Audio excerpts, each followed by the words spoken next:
Well, do you think Bob Kennedy, as Attorney General, is going to make you a special project? Bobby Kennedy has made me a special project for 3 years. He has reported to the American people, accurately and inaccurately, many things concerning my life, and I question after 3 years of investigation whether or not there's anything new he can find that he doesn't already know and report it to the American people. Mr. Hoffa, do you anticipate any more trouble with the administration since it's changed than you did with the Republicans? I would believe that this administration must recognize that the Teamsters Union is the largest international union in the world, and that our members, our officers, and particularly myself, are entitled to the same considerations as all other labor organizations and as individual American citizens. And I do not anticipate any trouble other than normal routine problems arising out of operations of our union. Governor, what reception is Jimmy Hoffa getting from the people of Orlando? Mr. Rennick is getting a very warm and friendly reception from the people of Orlando. A great number of them stop him on the street and wish him well, and a great many of them come up to him outside of the court and around the hotel and express good wishes for him. From what I've heard people say to him in his presence while I was present, and from what I've heard other people say on different occasions, there seems to be a feeling that the government is trying to step on him or stomp him or persecute him rather than prosecute him. It's a sort of a feeling for the underdog.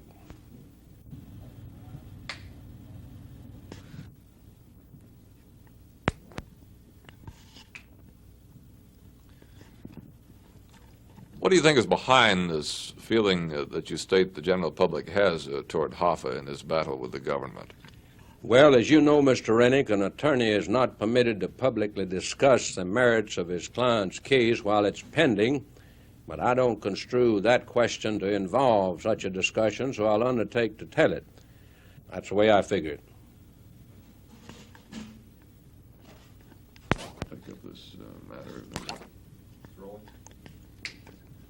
Well, the Sun Valley development is just one of many investments the Teamsters pension fund has in Florida.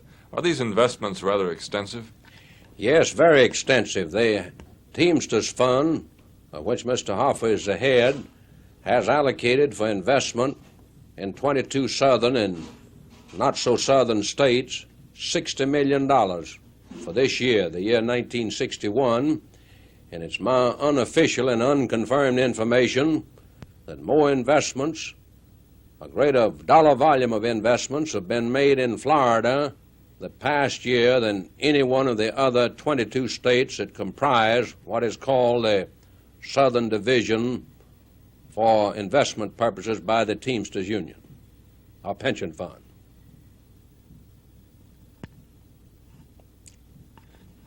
For 15 seconds. Some people seem to be concerned, Governor, that with the tremendous investment of money in Florida, this means control or power, and they wonder whether Mr. Hoffa and the Teamsters Union will evidence some of that in the future, control of politics and government and local affairs. Mr. Rennick, I don't believe the type of investments that they are making in Florida would necessarily give them the type of power you referred to.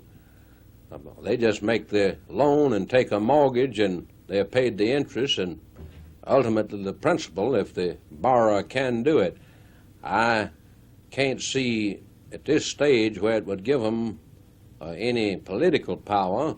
It'd probably give him a little power maybe around in social circles. He might get invited to some of the good clubs and places like that, but I don't think there's even a remote possibility of Mr. Hoffa and his group getting political power in Florida as a result of these very welcome and much needed investments they're making in this state. As you know, many of the big lenders in Florida have ceased making big loans in Florida. There's an investment vacuum in this state that badly needs to be filled, and I feel that most of the people of Florida the right-thinking people of Florida, and that is to say about 99 and 44/100% of the 5 million people in Florida, will welcome Mr. Hoffa and his group in coming here to make investments. Their money is just as honestly earned as Rockefellers or Prudential Insurance Companies or General Motors, anybody else, and their money invested in this state will do as much for we Floridians, who need a little succor at this time, as the money of anybody else. Florida, as you know, was turned from an alligator-infested wilderness with a few Indians and a few crackers into the leading state in the Union by many factors, but mainly by capital invested in this state by fine people from other states and other countries.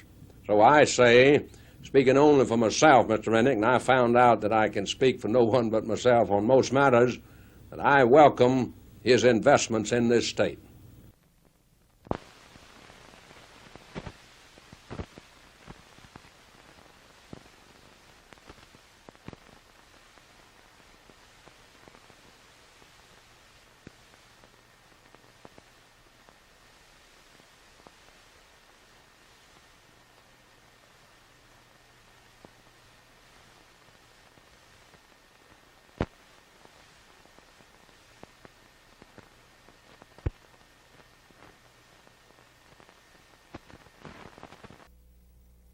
The object of buying and purchasing these motels is one way of cleaning their money, which comes from the field of prostitution, comes from the field of narcotics, from their gambling activities. They have to have some legitimate way of putting it back into circulation.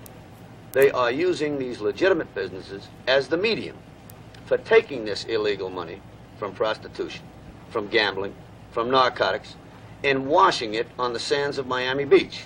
This is the purpose for acquiring some 25 or 30 or 40 motels, because there now you're getting the northern tourist who's bringing you clean money. You're using your dirty money to finance and make it attractive for the northern tourist to come down. It's that simple. It's a place to wash your money. We're not going to be able to put anybody in jail as a result of one of these suits, but you are going to frustrate their economic operation and the enjoyment of their illegal profits out of organized crime.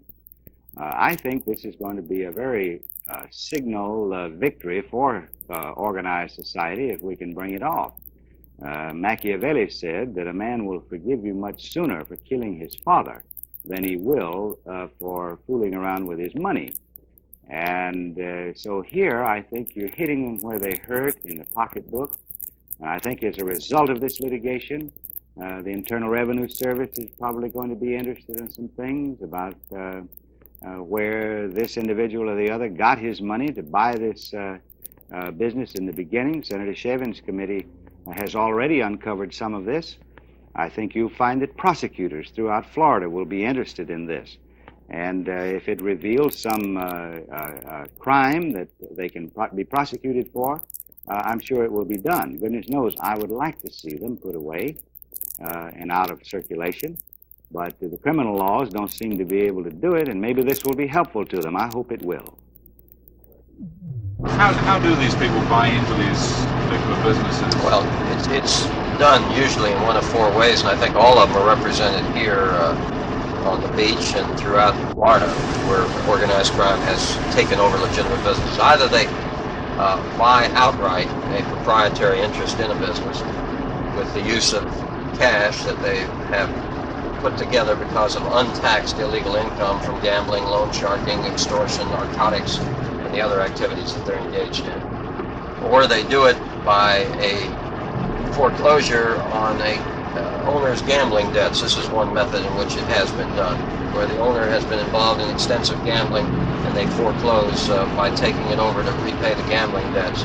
Or they do it by the use of extortion, coercion, or duress, or strong-arm tactics. Or they do it by an original loan shark, or in other words, a usurious loan made again with the use of untaxed illegal income, and then they foreclose on the usurious loan by taking over an interest in the business. And all of these methods are the ones that are used the most and the ones that are represented by the areas where organized crime has taken over legitimate businesses in Florida. many instances, the strong arm tactics are the ways, or the reduction in prices, or the reduction in costs. In other words, forcing out the competition to make them sell. And this is certainly a method that organized crime is infamous for with regard to the takeover of legitimate business.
It's more of a media thing than anything else, really.